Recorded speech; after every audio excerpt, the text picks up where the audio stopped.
आप किसके घर में रह रहे हैं, इस सवाल का जवाब ये आपको दो तरह के मिलेंगे।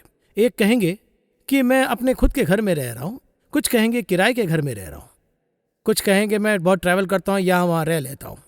अब सवाल ये है कि परमेश्वर का घर और उस घर में परमेश्वर रह रहे हैं कि नहीं, इस सवाल का जवाब क्या हो सकता है, ये अगर आप पूछे तो जवाब मैं नहीं दूंगा। उस सवाल का जवाब आप खुद अपने आप को दे दीजिए। बहुत सारे सवाल हैं। Let's welcome brother MD Jagan. Welcome. धन्यवाद। मैं इस सवाल को इस तरह से पूछा, इसका कारण यह है कि मैं किसी को नीचा दिखाने या किसी को दुख पहुंचाने के लिए सवाल नहीं पूछा। सभी लोग एक घर में रहते हैं, लेकिन ये शीर्षक परमेश्वर का घर है। तो एक घर में अगर परमेश्वर है, उनका प्रेजेंस है, कहें तो कुछ फाउंडेशंस, एक घर बनाने के लिए कुछ फाउंडेशंस है। आज हम उसी के बारे में बात करेंगे। बहुत से सवाल है, ये फाउंडेशंस अगर सही हो तो घर सही हो जाएगा। तो हम इस फाउंडेशन को कैसे सही तरह से बनाएंगे? देखिए, जब हम शुरू करते हैं, जीवन की शुरुआत करते जी। हैं, परिवार, स्त्री और पुरुष जो अकेले रहते थे उन्हें विवाह में एक साथ लाया जाता है। जब परिवार शुरू करते हैं तो परमेश्वर के साथ इसे शुरू करना चाहिए। मैंने चर्च से शुरू किया, यानी हमारे समय में शादी की बात तो चर्च से शुरू होती थी। अभी वैसे नहीं रहा, हर कोई चर्च में नहीं करता है। समय आ गया है कि अब बहुत मॉडर्नाइज हो गए हैं। तो पहले ये चर्च में शुरू होता था, उसके बाद प्रभु के दास आकर शुरू करते थे। देखिए, जब ये इस तरह से शुरू होता था तो हम सोचते थे कि ये आत्मिक रीति से शुरू हुआ है, पर यह धार्मिक रूप में शुरू हुआ, आत्मिक रूप में नहीं। आत्मिक रीति से शुरू करना क्या है? लड़के या लड़की की शादी की जब बात आती है, ये दोनों क्या परमेश्वर की इच्छा से जुड़ रहे हैं, ये पहली बात है। ये महत्वपूर्ण नहीं कि क्या वो एक ही चर्च के हैं कि डिनोमिनेशन के हैं, एक सिद्धांत में ये महत्वपूर्ण नहीं, पर क्या वो परमेश्वर की इच्छा के अनुसार है ना? बहुत महत्वपूर्ण है। अगर इसे गौर से देखें तो नट बोल्ट होते हैं, ठीक है। अब इन नट बोल्ट्स में बहुत से नट है, बहुत से बोल्ट्स हैं, पर दोनों एक ही साइज के होने चाहिए जी। 1 mm भी कम हो तो ये नट इस बोल्ट में नहीं लगेगा, फिट नहीं होगा। देखने पर दोनों एक जैसे दिखते हैं जी। इसी तरह से यदि वो मसीही हैं, एक ही डिनोमिनेशन और एक ही डॉक्ट्रिन में हैं, इन दोनों के लिए क्या यह परमेश्वर की इच्छा है? देखिए, कई बार हम इसे नहीं देखते हैं। यही तो मेरे सोच के अनुसार सबसे महत्वपूर्ण फाउंडेशन है। परमेश्वर ने जोड़ा है, प्रभु ने इन्हें जोड़ा है। परमेश्वर ने ही सही सहायक बनाना चाहिए। आज ये सही सहायक अपनी इच्छा में रखकर हम परमेश्वर का ऐसा बनाने के लिए कहते हैं। यही तो वो पोजीशन, एजुकेशन, ये सब आ जाता है। जी हाँ, डॉक्टर मतलब डॉक्टर ही करनी है, ये सब आ जाता है ना। इस तरह से देखने में कुछ गलत नहीं है, लेकिन जिन बातों को देखना चाहिए उन्हें नहीं देखना ही गलत है। मुख्य रूप में क्या देखना चाहिए? आत्मिकता देखनी चाहिए। आत्मिकता को देखने के बाद बाकी दूसरी चीज़ें कम हो तो कोई बात नहीं। देखिए, मेरे एक मित्र हैं, उन्होंने जब काम शुरू किया तो उन्हें केवल 800 रुपये मिलते थे, पर वो तो बहुत ही आत्मिक व्यक्ति हैं। मुझसे पूछे तो मैं हिम्मत से कहूँगा मेरी पहचान वालों में वो एक धर्मी व्यक्ति हैं। फिर उसके बाद 1500 कमाने लगे। लेकिन अगर उस कैटेगरी में देखें तो क्या कोई उन्हें अपनी बेटी ब्याह में देना चाहेगा? कितने लोग अपनी बेटी की शादी इससे करवाएंगे? है ना? कैसे हो सकता है? मैं खुद 5000 रुपये कमा रहा हूँ, अपनी बेटी कैसे दे दूँ? उसमें आत्मिकता है। बाद में जब उसकी तनख्वाह 20,000 30,000 हो जाती है तब इनकी आत्मिकता का मूल्य जाना जाता है। देखिए, इसी के साथ में पहले बेटी की शादी करते समय सबसे पहले उसका चरित्र देखा जाता था। उसके बाद में ठीक है, परवाह नहीं, चाहे वो थोड़े कम हो। कुछ लोग ऐसे हैं, लड़का तो अच्छा है, हम खुद उस लड़के को कोई दुकान डालकर देंगे, इस तरह से कहते हैं, है ना जी। कुछ लोग कहते देखो ये लड़की तो गरीब घर से है, वो कुछ भी नहीं कर पाएंगे, तो ये कहते कोई बात नहीं, लड़की अच्छी है, हम शादी करेंगे। पर अभी देखा जाए तो ऐसा नहीं है। अब देखा जाए तो आत्मिकता तो बहुत पीछे चली गई है। अब इसकी कोई बुनियाद नहीं है, इसका कोई बेस नहीं है। चाहे जितना हो आत्मिकता के बारे में बात कर लें, कितना भी आत्मिक चर्च हो, नंबर 1 चर्च हो, और रिश्ता लाने वाले चाहे वो प्रभु के दास एक नंबर के क्यों ना हो, चाहे कुछ भी हो जाए, वो अपना स्टेटस देखते हैं। यही तो आज की बात है। तो बेस मसीह होना चाहिए, आत्मिकता होनी चाहिए। इसलिए मैं अभी भी कहता हूँ, जिनकी शादी होनी है, वो लड़का वो लड़की, तनख्वाह या सुंदरता थोड़ी कम हो तो भी कोई बात नहीं है, पर क्या परमेश्वर इसमें है? सुंदर दिखने वाली लड़की, सुंदर दिखने वाला लड़का, बहुत कमाने वाले लड़के की शादी हो जाए, पर 6 महीने में तलाक चाहते हैं, अगले 7 साल कोर्ट की चक्कर काटते, उसके बाद वो अगले विवाह के लिए आगे बढ़ते हैं। सुंदरता और पैसा थोड़ा कम है पर देखभाल करने वाले हैं। अच्छी लड़की, घर की देखभाल करती, लाइफ लॉन्ग, समस्या आने पर एडजस्ट करते हैं और 25 साल साथ में बिताते हैं। ठीक है, यहाँ पर कौन सी बात महत्वपूर्ण है? जी हाँ, इसलिए मैंने बिगनिंग में ही पूछा कि परमेश्वर का घर का वो फाउंडेशन अगर सही बैठ गया तो बिल्डिंग भी अच्छा हो जाएगा। उसके बाद उस पर बहुत कुछ बना सकते हैं। बुनियाद अच्छी मजबूत होनी चाहिए, बाद में ऊपर कितना भी बना ले। एक बहन शादी के बाद आई, मिडिल क्लास से हैं, वो अच्छे से सेटल हो गए मिडिल क्लास में। उस जगह पर आने के बाद में उनका बिजनेस थोड़ा डाउन हो गया, घटने लग गया, लेकिन वो बहन इन मुश्किलों में भी खड़ी रही और वो बिजनेस फिर से संपन्न होते चला गया। पति की कमाई तो घटती चली गई, कोई बात नहीं, हम इसमें कर लेंगे। अगर इसे देखें तो आप विश्वास नहीं कर पाएंगे। ये व्यक्ति तो अच्छा काम कर रहा था पर रोड के किनारे इडली बेचने की दशा आ गई। उस बहन ने कहा, मैं इसे पकाऊंगी, तुम बेचो। पहले वो अच्छे स्टैंडर्ड में थे, उनके पास कार भी थी, फिर परिस्थिति बिगड़ी और वो नीचे आ गए, लेकिन फिर से वो पहली वाली दशा में आ गए। देखिए, यही तो महत्वपूर्ण होता है ना, वो कॉम्बिनेशन। जी, कॉम्बिनेशन, ये कितना महत्वपूर्ण है। यानी यदि आज किसी स्टैंडर्ड से नीचे आते और पति की तनख्वाह घटती चली जाती है तो तुम मुझसे नीचे हो, ये विचार आता है ना। यदि आज कहिए कि पत्नी को कुछ हो जाता है, हाँ तुम कौन हो, देखिए इस तरह विचार आता है, नहीं कुछ और भी तो है। उस महत्वपूर्ण बात को देखना चाहिए। वही परमेश्वर का घर है। यही परमेश्वर का घर है। देखिए यहाँ रिबेका के इस गुण को आप देखिए, मैं बताता हूँ, आप हैरान हो जाएंगे। अगर ये गुण आज के घरों में आ जाए, पति और पत्नी में, यहाँ रिबेका के बारे में बताया, पति और पत्नी दोनों के लिए। 26वें अध्याय में देखिए, यहाँ पर एक विषय है, अध्याय 26 में यहाँ रिबेका के बारे में, इसहाक के बारे में बताया 2 और 3 वचन में। वहाँ यहोवा ने उसको दर्शन देकर कहा, मिस्र में मत जा, जो देश में तुझे बताऊंगा उसी में रह। वचन 3, तू इसी देश में रह और मैं तेरे संग रहूंगा। पढ़ने में बहुत साधारण है। पहला वचन पढ़ के देखिए, उत्पत्ति 26:1 क्या कहता है। उस देश में अकाल पड़ा, ये उस पहले अकाल से अलग था जो अब्राहम के दिन में पड़ा था। इस देश में क्या था? अकाल। अब्राहम के दिनों में अकाल पड़ा था और इसके बाद ये एक और अकाल पड़ा, बहुत बड़ा अकाल, पूरा देश बंद हो गया। अब यहाँ अकाल के समय अब्राहम ने क्या किया था, वो तो मिस्र में चला गया था। वहां जाकर वो हाजिरा को ले आया था, वहां यही घटना हुई थी, वो शॉर्ट गैप में। अब यहाँ पर परमेश्वर इसहाक से कहते हैं, तुम वहां मत जाओ, यही रहो। अब यहाँ पर एक कैरेक्टर है, इसहाक तो रहेगा, लेकिन क्या आज की रिबेका रहेगी उस फैमिन में? क्या वो उस अकाल में रहेगी, सूखा का वो सिचुएशन में? जी, इसे आप इस तरह से लीजिए। देखिए, नाओमी थी, रूत की सास के बारे में कह रहा हूं। अगर इस स्त्री के बारे में आप देखें तो यहाँ इसराइल में समस्या आई तो ये तो मोआब में चली गई थी। ठीक है, जिस पल उसने सुना कि इसराइल के परमेश्वर ने अपने लोगों के लिए भोजन का प्रबंध किया है, वो मोआब छोड़कर वापस आ गई। इस तरह के चरित्र अक्सर होते हैं। सामान्य रूप में हम ऐसी जगह पर जाते हैं जहां पर हम जीवित रह सके, है ना। और आज के समय में भी विदेश में जाकर सेटल हो जाना, इसे एक बहुत बड़े रूप में सम्मान की बात सोचते हैं, है ना। जब इस तरह से होता है, इतना बड़ा अकाल, इसहाक को परमेश्वर ने कहा तुम यहीं पर रहो, इस तरह से कहा था।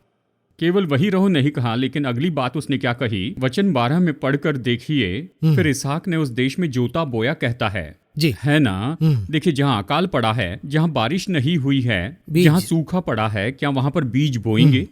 कहिए कि अभी इस समय कोई बिजनेस फेल्यूर हो गया या फिर उस जगह पर कुछ ना हो, अगर प्रभु कहे यहीं पर रहो और बिजनेस शुरू करो, ऐसे शुरू करे तो क्या पत्नी अनुमति देगी?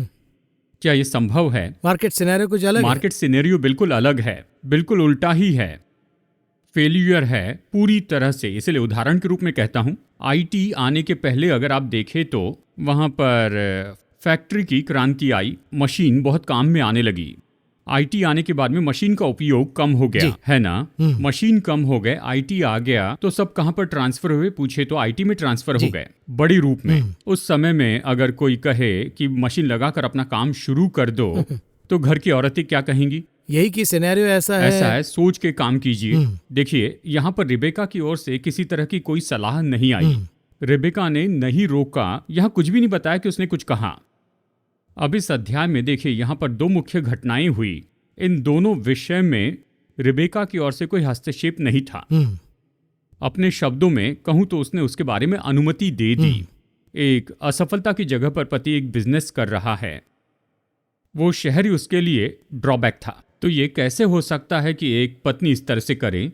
उसके अलावा वहां पर कहा गया है कि उसी जगह पर बोने के लिए कहा गया और उसे बो भी बोने रहे के लिए हैं। कहा। अब यहाँ पर बड़ा विषय क्या है, बोने का काम उसने 10 साल बाद नहीं किया। वचन कहता है फिर इसहाक ने उस देश में जोता बोया और उसी वर्ष में, वचन 12, उसी वर्ष में, अकाल के उसी वर्ष में, ऐसे समय में, ऐसी जगह पर रिबेका की मदद के बिना कुछ करना संभव था। जरूर पार्टनर का हेल्प तो चाहिए ही, है ना। देखिए जी। मेरे बिजनेस में मैं कितना भी नीचे चले जाऊं, विरोध में कौन है इसकी परवाह नहीं, मेरा परिवार मेरे साथ में है तो ये फर्क लेकर आएगा। करेक्ट। नूह की जिंदगी में हम वही देख रहे हैं। नूह के साथ यही देखते हैं, परिवार महत्वपूर्ण है, मदद करता है। सेवकाई के बारे में कहूंगा, एक परिवार जब मदद करता है तो वो सेवकाई बहुत ही सफल होती है। जब परिवार मदद नहीं करता और अकेले ही सेवकाई करते हैं तो उसकी सफलता में फर्क होता है। मैं ये कह रहा हूँ, पति या पत्नी का उद्धार नहीं हुआ, आप सेवकाई में हैं, और जब दौड़ते हैं दोनों एक साथ मिलकर दौड़ते हैं तो उसमें जी। स्पीड होती है। अगर कोई कुछ उठाकर दौड़ता है तो वो एक और स्पीड है, वो स्पीड तो कम होगी ना। वो अलग है। यही तो बहुत सी जगह पर हो रहा है। वजन एक रहेगा। दर्शन है पति के पास, पर उस दर्शन को कितनी पत्नी स्वीकार करती है। पत्नी के पास एक दर्शन है तो कितने पति स्वीकार करते हैं। आज ऐसा नहीं है। अब यहाँ पर आप रेबेका के पार्ट के बारे में सोच के देखिए, बहुत ही मुख्य पार्ट बहुत है। महत्वपूर्ण पार्ट है। अब देखिए, अगर ये राहेल जैसी होती, नाओमी जैसी होती, या कहिए अय्यूब की पत्नी के जैसे होती, परमेश्वर को कोस कर मर जा कहने वाली, हम यहाँ इस परिस्थिति में क्यों रहे, अगर ये पूछे तो क्या होता। वहां संभावना थी कि वो टूट जाता और उसके निर्णय के बारे में फिर से सोचता। जी। परमेश्वर ने अब्राहम से कहा कि तुझे सारा से संतान होगी, लेकिन सारा उससे कहती है तू हाजिरा के द्वारा बेटा उत्पन्न कर, ऐसे कहा। अब वो यहाँ अपनी पत्नी की बात सुनता है। वचन में स्पष्ट है, परमेश्वर ने उससे बात की, कहा तू जाकर अपनी पत्नी की सुन। सब इसे पॉजिटिव रूप में देखते हैं। परमेश्वर ने कहा, पर क्यों कहा, तुमने पहले अपनी पत्नी की सुन ली तो फिर क्या कहने के लिए आए हो, जाओ उसी की बात तुम सुनो। तो देखिए, इस तरह से यहाँ पर रिबेका ने जिस तरह से इसहाक की मदद की, ये तो हैरान करने वाली बात है। असफल नहीं हुए, ये है नंबर 1। इसे यही रखते हैं। अब अगली बात देखिए, कौन सी पत्नी इस बात को सह सकेगी। अब वो धनी हो गया। वचन 13 में देखिए, यहाँ से आगे ये क्या बताता है, वो बड़ा हो गया और उसकी उन्नति होती चली गई। देखिए यहाँ वचन कहता है, वचन 15, 16, 17 और 18 में, देखिए उस जमाने में हमारे जैसे घर तो नहीं होते थे, मकान नहीं, पर वो तंबू में रहते थे। सब लोग तंबू में रहते थे। पर उस समय जो लोग थे उनके लिए महत्वपूर्ण बात ये थी, धनी लोग कुएं खोदते थे। कुएं में पानी होना बहुत जरूरी था, जैसे कि याकूब का कुआं इस तरह से बाइबल में दिया है। इसका पिता अब्राहम इसके लिए धन छोड़ कर गया था, उसने कुआं खोदा था। उस कुएं को इसके शत्रुओं ने बंद कर दिया था, बुझा दिया। उसके बाद ये खुद एक कुआं खोदता है, उस कुएं को भी उन्होंने ले लिया। इतना सब कुछ हो गया, पर उसने एक बात भी नहीं कही। लॉस होता ही जा रहा है। लॉस हो रहा है, मतलब हानि पर हानि हो रही है। एक तो पिता ने जो धन रखा था वो चला गया, और फिर इसने कमाया हुआ धन भी चला गया। तो इसकी पत्नी का रिस्पॉन्स क्या था। आज कौन सी पत्नी इस बात को सह सकती है, यानी कि तुम्हारे पिता का कमाया धन चला गया, तुमने जो कमाया वो भी चला गया, तो अगला सवाल यही होगा कि तुम परिवार को कैसे चलाओगे। जी हाँ, लेकिन कहीं भी उन्होंने कंप्लेंट नहीं कहीं किया। पर भी शिकायत नहीं की। उस समय में निराश करने वाले शब्द, तुम ऐसे क्यों हो, तुम जाकर बात करो, उसने ऐसे कुछ नहीं कहा। रेबेका के आने का तरीका ही यूनिक था, और उसे एक स्पिरिचुअल मूव के तरीके से वो सेंस करते ही जा रहे। किसी कारणवश मैं यहाँ आया, दामाद जी से नहीं मिला। एब्रन का जो नौकर है वो कह रहे हैं कि आ गए हैं। देखिए उसके आने के बाद में परिवार में कितनी हानि हो रही थी। उसके मायके में ये बोलकर लाए थे कि ये तो बहुत धनी है। अब तो सब निकल जा, अब सब हाथ से निकल रहा था। फिर वो कह सकते थे कि मैं अपने पापा के घर जा रहा हूँ। जी हाँ, इतना कुछ हो गया। हाल ही में एक बिजनेसमैन की बायोग्राफी लिखी गई। उसने कहा, मेरे लिए सब कुछ तो बस मेरी पत्नी ही है। मैं खुद हैरान हो गया। बड़े बिजनेसमैन, उन्होंने ये बताया कि जब मैंने शुरू किया तो सब कह रहे थे ये बिजनेस मत करो। तो उस समय उनकी पत्नी ने क्या किया, उन्होंने अपनी सोने की चूड़ियाँ निकाली, कहा इसके पैसों से तुम स्टार्ट करो, मेरी 2 चूड़ियाँ चली जाएगी, इतना ही है ना, जो कुछ होता है देख लेंगे। कहाँ देखिए इस तरह से कितने लोग हैं, यानी उनके फाउंडेशन के लिए उनकी पत्नी ही कारण रही है। एट द सेम टाइम कितने लोगों के गिरने का कारण भी उनकी पत्नी रही, कारण बने। कितने तो भी राज्य उनकी पत्नी के कारण ही चले गए, हम जानते हैं। अब आप इसी बात को लीजिए, परमेश्वर के घर में पत्नी की भूमिका या पार्टनर की भूमिका कह सकते हैं। बुद्धियुक्त स्त्री, बुद्धिमान स्त्री। अगर आप यहाँ पर पूछे कि उसे किसकी जरूरत है, सलाह नहीं तसल्ली चाहिए। साथ में बैठकर तसल्ली देने वाला चाहिए। कोई बात नहीं, परवाह नहीं, यही तो हमारी जरूरत है। इस समय की हमारी ये जरूरत है। पूरी दुनिया ले ऑफ कर रही है। देखिए, हाल ही में यानी कोरोना के समय में मैंने एक घटना पढ़ी। वो घटना ऐसी थी कि एक आदमी, उसने आत्महत्या कर ली थी। उसने ऐसा क्यों किया देखा तो वो आईटी में अच्छा काम कर रहा था, आईटी कंपनी में काम कर रहा था। नौकरी चली गई, घर अपना ही था। वो ये सोच रहा था कि वो अपने बच्चों के लिए क्या नहीं कर पाएगा। वो इस तरह से अपने बच्चों को बड़े स्कूल में नहीं पढ़ा पाएगा। वो लाखों रुपए फीस दे रहे थे, नहीं दे पाएंगे। ईएमआई है, सब कुछ है। मैं अपनी पत्नी और बच्चों को स्टैंडर्ड में नहीं रख पाऊंगा। वो उन्हें मुश्किलों में देखना नहीं चाहता था। ये सब कहते हुए उसने आत्महत्या कर ली। देखिए, जब वो वहां पर था तो ये एक दिन में होने वाली घटना तो नहीं थी। जी हाँ, एक सीक्वेंस है। ये सीक्वेंस है नौकरी जाने के बाद से। अब देखिए, ऐसे समय में उसे किस चीज की जरूरत थी? Encouragement and comfort. परिवार से प्रोत्साहन और तसल्ली। हाँ ठीक है, कोई बात नहीं, देख लेंगे, क्या हुआ, कोई बात नहीं, तुम किसी बात की चिंता न करो। हम तो कुछ भी लेकर नहीं आए थे। हाँ, हम सब कुछ वापस पा सकते हैं, ये संभव है। परमेश्वर निश्चय इसे वापस लाके देंगे। देखिए, अकाल के देश में बीज बोया और 100 गुना आशीष पाया। अकाल के देश में भी आशीष देने की सामर्थ परमेश्वर में है। जंगल में उसने मन्ना भी दिया था। He is almighty. Almighty God, sovereign God. तो वो जो चाहे वो कर सकते हैं। मेरे लिए शब्द हमेशा महत्वपूर्ण है। ये है सर्वशक्तिमान परमेश्वर। ऐसे परमेश्वर हमारे लिए करते हैं, हमें ये तसल्ली चाहिए। तो ऐसे बहुत से परिवारों में परमेश्वर वहां पर हैं, लेकिन क्या वो परमेश्वर का घर है? कुछ लोग इस तरह से कहते हैं, मैं इस घर में हूं पर ये घर मेरा नहीं है, पर ये घर उन्हीं का है। जी। होता है ना? जी हाँ। ऐसे बहुत से घर हैं, ऐसे मसीही घर हैं। क्या वो परमेश्वर का घर है? ये स्वभाव हम में होना चाहिए। मसीह को लीजिए, हम तो कई बार असफल हो जाते हैं, लेकिन यदि मसीह नहीं होते तो हमारा क्या होता? मसीह के साथ देखिए, एक घटना मुझे बहुत ही पसंद है। पतरस ने इनकार किया। इनकार करने के बाद उसने पहले ही कहा था तू मेरा इनकार करेगा, इसने इनकार किया, ये सब कुछ हो गया। वो पतरस को दूर से देखते हैं कि पतरस रो रहा था। ओ, मैंने ऐसा किया है। देखो, यहाँ पर सब कुछ खत्म हो गया था। वो फिर पतरस से मिलते हैं।